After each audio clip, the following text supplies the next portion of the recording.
de la part de Jésus-Christ, le témoin fidèle, le premier-né des morts, le prince des rois de la terre. À celui qui nous aime, qui nous a délivrés de nos péchés par son sang, qui a fait de nous un royaume, oui, je viens bientôt. Que la grâce du Seigneur Jésus soit avec tous.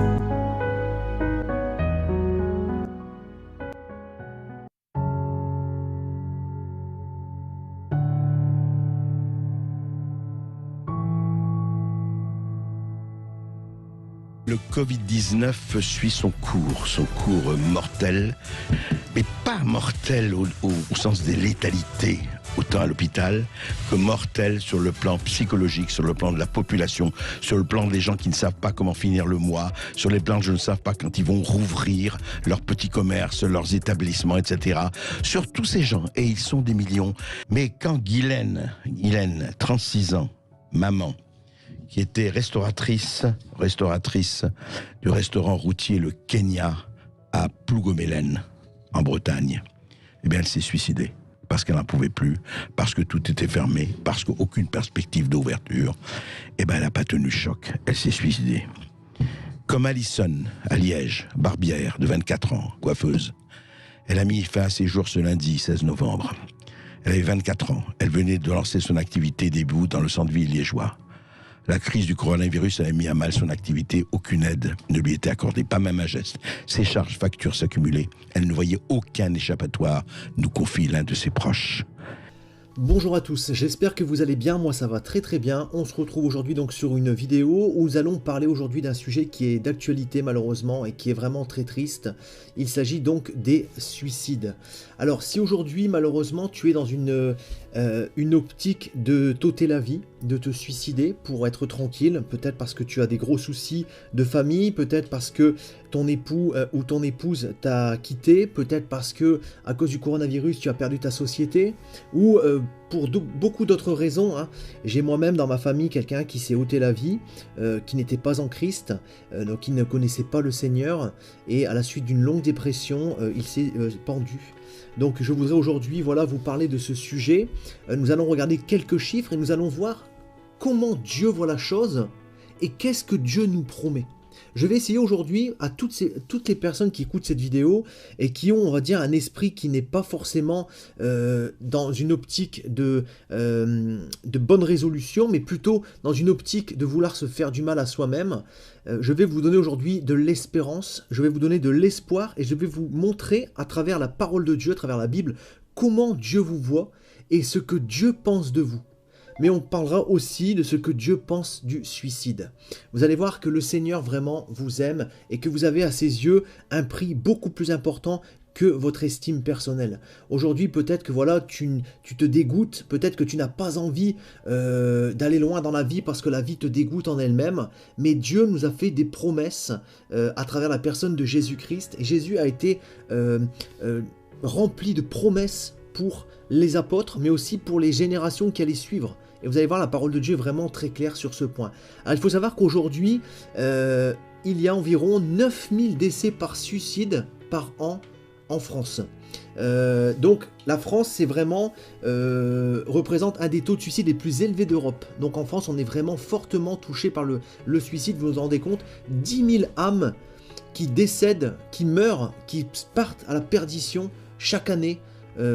À cause des problèmes dans lesquels nous vivons aujourd'hui. Avec le coronavirus aussi, ça accentue beaucoup les choses. Il y a vraiment beaucoup de commerçants qui se suicident, beaucoup de chefs d'entreprise, de restaurateurs. On en a vu vraiment à l'appel sur les réseaux sociaux. On a aussi beaucoup d'étudiants qui souffrent aussi parce que ils sont actuellement aussi, je pense à eux, ils sont en arrêt peut-être d'une activité qu'ils avaient qui leur permettait de payer leur appartement, leur petit studio pour faire leurs études, et on sait déjà à quel point c'est compliqué lorsqu'il n'y a pas de soucis, mais avec ce coronavirus on a vraiment beaucoup de problèmes et ça ajoute aussi beaucoup de soucis aux étudiants. Donc il faut savoir que parmi les 20% des personnes interrogées qui déclarent avoir envisagé sérieusement de se suicider, 11% déclarent l'avoir envisagé durant la période de confinement, donc là c'est ce que je vous disais, et 17% depuis la fin du confinement.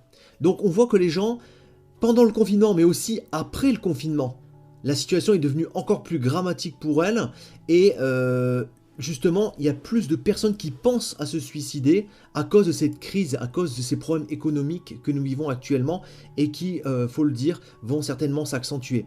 Alors ensuite, il faut savoir que les experts sont unanimes. Les jeunes vont probablement être la part de la population la plus à risque concernant le suicide à cause de la crise sanitaire. Et il faut savoir que le suicide est la deuxième cause de décès chez les 15-25 ans. Donc c'est quelque chose d'extrêmement grave, ce que je disais pour les étudiants. Voilà, il y a vraiment beaucoup de gravité à se foutre en l'air à cet âge aussi précoce, alors que la vie démarre et ce sont vraiment les plus touchés. Donc aujourd'hui, voilà, si tu es un jeune et si aujourd'hui, à cause du Covid, tu as des soucis d'argent, tu as des soucis avec ta famille ou avec ta copine ou ton copain, voilà, tu t'es fait peut-être quitter, tu es dans des problèmes vraiment extrêmement durs. Aujourd'hui, je vais vous donner donc du réconfort, je vais te donner ce que la parole de Dieu te dit et ce que le Seigneur a envie de te dire par ma bouche. Il faut savoir que le Seigneur utilise les évangélistes, utilise les gens pour annoncer sa parole, parce qu'on a une maîtrise de la Bible, et nous savons quelle est la volonté de Dieu. 95% de la volonté de Dieu passe par sa parole. Nous ne devons pas attendre des songes, des rêves du Seigneur, ou des paroles audibles, mais Dieu nous a déjà révélé 95% de sa volonté pour nous dans la Bible, qui est donc le livre sacré et le livre qui nous révèle sa volonté. Donc aujourd'hui, on a différents exemples, hein, malheureusement aussi les tentatives de suicide se multiplient chez les étudiants, donc voilà des étudiants qui se défenestrent, hein, donc c'est vraiment grave. Donc aujourd'hui, il faut savoir que le Seigneur nous dit dans Jérémie chapitre 29 au verset 11, « Car je connais les projets que j'ai formés sur vous, dit l'Éternel, projet de paix et non de malheur, afin de vous donner un avenir et de l'espérance. » Le Seigneur te promet que même si actuellement dans ta vie ça ne va pas, il faut savoir que Dieu a prévu une sortie de secours. Dieu a prévu une alternative et à un moment ta vie va changer de sens, va basculer, même si ça peut prendre quelques semaines, quelques mois. Dieu a prévu à un moment précis des projets de paix et un avenir dans l'espérance, et non pas des projets de malheur et de maux. Parfois les gens disent « Oui, mais regarde, s'il y avait vraiment un Dieu, qu'est-ce qui se passerait sur Terre ? Il n'y aurait pas tous ces malheurs. » Il faut savoir que la Terre a été remise entre les mains du diable, et c'est le diable qui crée le malheur, et qui fait passer Dieu pour justement celui qui fait que il nous arrive beaucoup de soucis. C'est le diable qui crée, et c'est à cause de notre désobéissance, des péchés, que Dieu permet au diable de venir nous atteindre.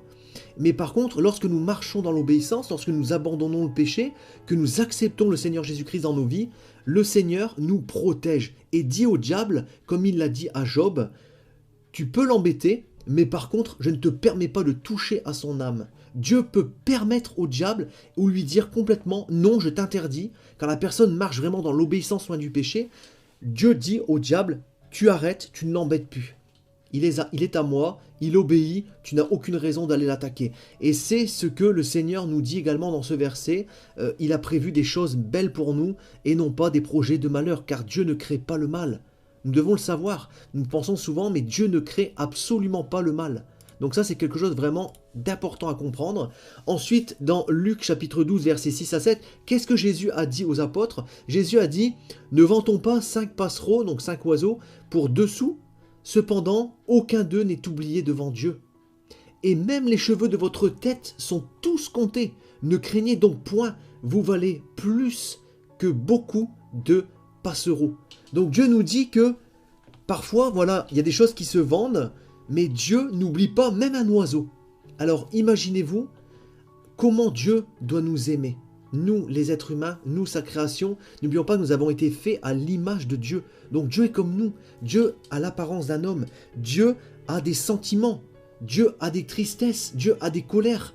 Donc nous devons comprendre que le Seigneur nous dit dans cette parole que même les cheveux de notre tête sont comptés. Dieu a vraiment un amour passionnel pour nous, jusqu'à compter les cheveux de notre tête. Bon, bien sûr, c'est imagé, mais ça veut dire que, tout simplement, le Seigneur a vraiment beaucoup d'attirance pour nous.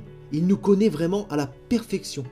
Et ça, c'est quelque chose qui est vraiment très encourageant. On a vraiment beaucoup de valeur aux yeux du Seigneur. Nous sommes comme des pierres précieuses à ses yeux. Et nous sommes son bien le plus précieux. Je vous le dis aujourd'hui, toi qui écoutes cette vidéo, sache que tu as vraiment beaucoup de valeur aux yeux de Dieu. Dans 2 Corinthiens chapitre 4, versets 8 à 9, le Seigneur nous dit « Nous sommes pressés de toute manière, mais non réduits à l'extrémité, dans la détresse, mais non dans le désespoir, persécuté, mais non abandonné, abattu, mais non perdu. Donc là, le Seigneur nous dit que, automatiquement, sur cette terre, dans le monde dans lequel nous vivons, il y aura des choses mauvaises. Il y aura parfois de la détresse. Mais Dieu nous dit, il y aura de la détresse, mais il y aura aussi de l'espoir. Le Seigneur nous dit qu'il y aura des persécutions, mais Dieu nous dit qu'il ne nous abandonnera pas. Il y aura des choses que l'on va perdre, des moments où on va être abattu, mais Dieu nous dit que nous ne serons jamais perdus. Donc là, le Seigneur nous dit dans ce passage que c'est normal, nous avons des tribulations, Jésus l'a dit, nous avons des tribulations, prenez courage, j'ai vaincu le monde. Même quand Jésus est mort sur la croix, il a été ressuscité dans la foulée et il a vaincu le monde. Donc c'est quelque chose vraiment d'incroyable. Et il faut savoir que Dieu nous prévient que nous allons subir malheureusement des choses mauvaises, mais que Dieu sera toujours présent à nos côtés. Et il y a un dicton qui résume bien la chose, après le calme vient la tempête. Et bien sûr, après la tempête vient les beaux jours. Donc il y a toujours un moment de tempête dans nos vies. Et quelquefois, et parfois, même souvent, on sort de cette tempête parce que le Seigneur a prévu des choses magnifiques pour nous. Ensuite, nous allons aller dans Matthieu chapitre 11, versets 28 à 30. Le Seigneur nous dit, « Venez à moi ». C'est Jésus qui parle, « Venez à moi, vous tous qui êtes fatigués et chargés, je vous donnerai du repos. Prenez mon joug sur vous et recevez mes instructions, car je suis doux et humble de cœur, et vous trouverez du repos pour vos âmes. Car mon joug est doux et mon fardeau léger. » Le Seigneur nous dit que, et ce passage, il faut bien le comprendre, Jésus nous dit que quand nous plaçons le Seigneur dans notre vie, nous avons l'assurance de la vie éternelle. On va le voir juste un petit peu après avec les versets que je vais vous donner. Et le Seigneur nous dit, venez à moi, acceptons le Seigneur Jésus dans nos cœurs, changeons de vie, marchons dans l'obéissance et passons du temps chaque jour pour le Seigneur Jésus. Nous aurons premièrement la vie éternelle, c'est un cadeau, une assurance à 100% que vous êtes sauvés. Vous allez voir que le Seigneur nous l'a promis, c'est une promesse de Dieu. Et n'oublions pas que Jésus n'a jamais menti, n'a jamais commis le moindre péché.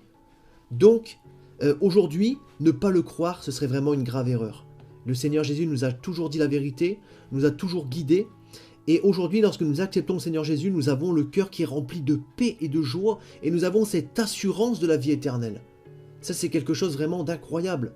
Et Jésus nous dit que lorsque vous venez à moi, vous qui êtes fatigués et chargés par les problèmes de la vie, Dieu nous donne du repos. Parce qu'après, les problèmes que nous avons, nous les prenons à la dérision.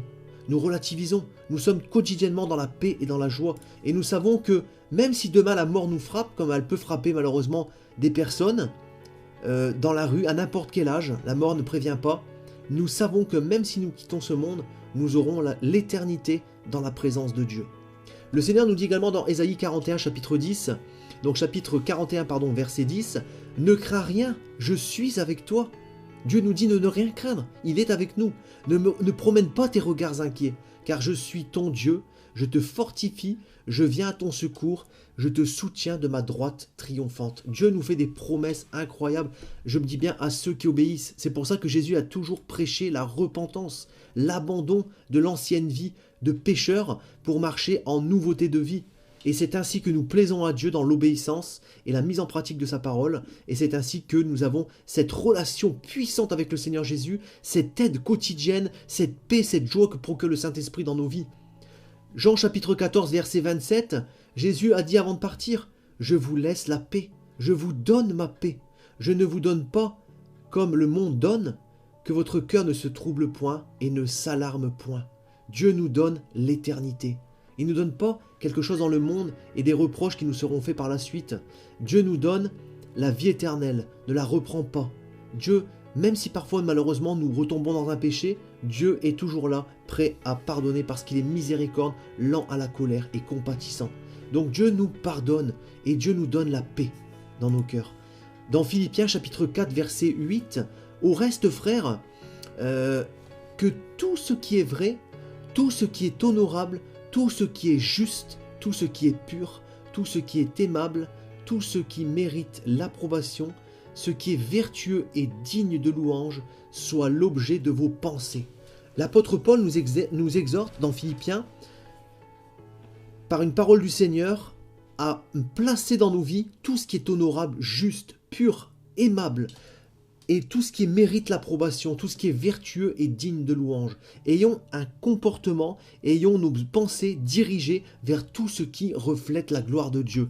Non pas les choses qui sont inutiles et qui passent dans ce monde, mais reflétons la gloire de Dieu dans nos pensées à chaque instant. C'est comme ça que justement qu'on va réussir à marcher dans l'obéissance et à ne pas tomber dans les pièges du diable et dans le côté morose, les coups de cafard et les coups de dépression. Dans Romains chapitre 8, versets 38 à 39, le Seigneur nous dit que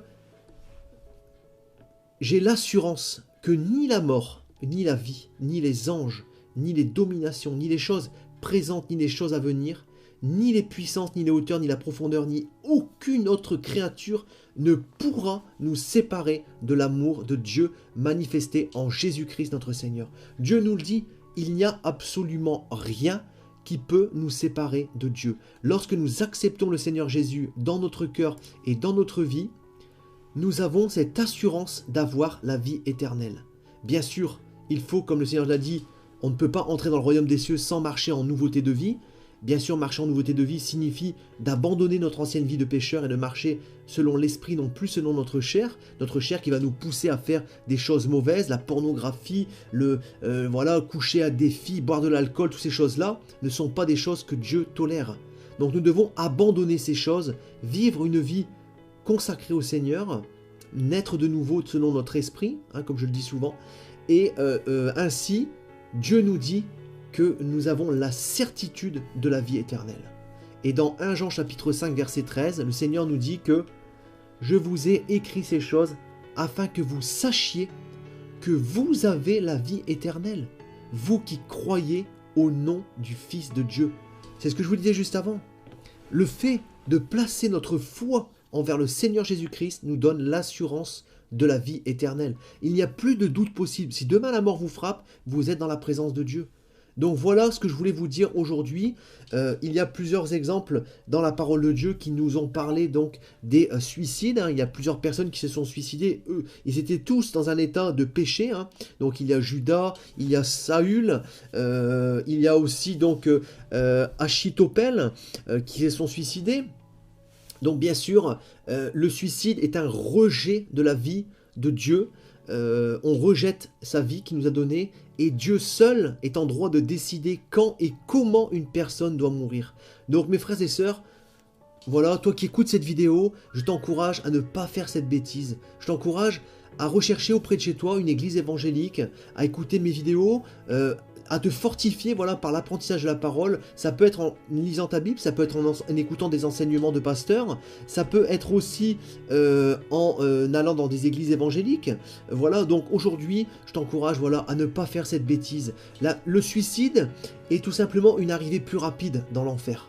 Sachez-le, le suicide est une arrivée rapide en enfer, et après la mort vient le jugement. Il n'y a plus de possibilité, il n'y a pas de purgatoire, toutes ces choses-là sont complètement imaginaires, la Bible n'en parle absolument pas. Une fois qu'on est mort, on passe en jugement. Et nous sommes dans un lieu d'attente et de souffrance jusqu'au jugement, qui s'appelle donc le séjour des morts. Donc nous devons bien comprendre que le suicide doit être rejeté massivement. Il y a des solutions, ne restez pas isolés, lisez la Bible, écoutez les vidéos de ceux qui prêchent la parole du Seigneur et n'oubliez pas que vous êtes précieux aux yeux de Dieu. Ça, ne n'en doutez jamais. Si vous en doutez, ça vient du diable. Dieu ne change pas, Dieu vous aime d'un amour sincère et vous avez vraiment une valeur comme une pierre précieuse à ses yeux. Voilà ce que je voulais vous dire aujourd'hui sur le suicide et sur l'amour du Seigneur que Dieu vous porte. N'hésitez pas si vous avez besoin de discuter. Nous pouvons discuter dans l'espace des commentaires ou bien vous pouvez me rejoindre sur Facebook pour discuter via Messenger. Et en tout cas, restez fortifiés. Voilà, j'élève ma voix aujourd'hui pour que le Seigneur, vraiment par son Saint-Esprit, vous touche en plein cœur, change votre vie, vous aide à passer les difficultés par lesquelles actuellement vous traversez et que vous rencontrez dans vos vies et que le Seigneur vous fortifie par son Esprit et vous permette de voir des jours meilleurs dans un avenir vraiment très proche, au nom puissant de Jésus-Christ. Voilà mes frères et sœurs, je vous souhaite une très bonne journée, je vous aime et je vous dis donc à très bientôt pour une prochaine vidéo. Tout pouvoir m'a été donné dans le ciel et sur la terre. Il y a plusieurs demeures dans la maison de mon Père. Si cela n'était pas, je vous l'aurais dit. Je vais vous préparer une place. Et lorsque je m'en serai allé et que je vous aurai préparé une place, je reviendrai et je vous prendrai avec moi, afin que là où je suis, vous y soyez aussi. Vous savez où je vais, et vous en savez le chemin. Je suis le chemin, la vérité et la vie. Nul ne vient au Père que par moi. Abraham, votre père, a tressailli de joie de ce qu'il verrait mon jour. Il l'a vu, et il s'est réjoui. Si vous me connaissiez, vous connaîtriez aussi mon Père, et dès maintenant vous le connaissez, et vous l'avez vu. Et je vous le dis, avant qu'Abraham fût, je suis. Seigneur, montre-nous le Père, et cela nous suffit. Jésus lui dit, il y a si longtemps que je suis avec vous, et tu ne m'as pas connu, Philippe. Celui qui m'a vu a vu le Père. Comment dis-tu, montre-nous le Père? Cette bonne nouvelle du royaume sera prêchée dans le monde entier pour servir de témoignage à toutes les nations. Celui qui croira et qui sera baptisé sera sauvé, mais celui qui ne croira pas sera condamné. Je m'étonne que vous vous détourniez si promptement de celui qui vous a appelé par la grâce de Christ pour passer à un autre évangile. Aucun mensonge ne vient de la vérité. Sinon celui qui nie que Jésus est le Christ, celui-là est l'antéchrist, qui nie le Père et le Fils. Quiconque nie le Fils n'a point non plus le Père. Quand un ange du ciel annoncerait un autre évangile que celui que nous vous avons prêché, qu'il soit anathème. Moi, Jésus, j'ai envoyé mon ange pour vous attester ces choses. Je le déclare à quiconque entend les paroles de la prophétie de ce livre. Si quelqu'un y ajoute quelque chose, Dieu le frappera des fléaux décrits dans ce livre. Et si quelqu'un retranche quelque chose des paroles du livre de cette prophétie, Dieu retranchera sa part de l'arbre de la vie et de la ville sainte décrits dans ce livre. Ces paroles sont certaines et véritables.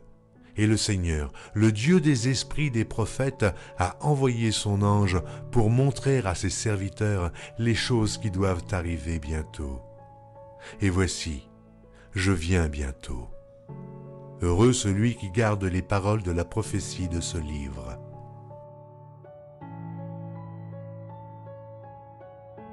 Voici, il vient avec les nuées, et tout œil le verra, même ceux qui l'ont percé. Et toutes les tribus de la terre se lamenteront à cause de lui. Oui, Amen. Je suis le rejeton et la postérité de David, l'étoile brillante du matin. Je suis l'alpha et l'oméga, dit le Seigneur Dieu, celui qui est, qui était et qui vient, le Tout-Puissant, le premier et le dernier, le commencement et la fin. Que la grâce du Seigneur Jésus soit avec tous. Moi, Jésus, je viens bientôt. Vous êtes d'en bas, moi j'en suis d'en haut. C'est pourquoi je vous ai dit que vous mourrez dans vos péchés. Car si vous ne croyez pas ce que je suis, vous mourrez dans vos péchés.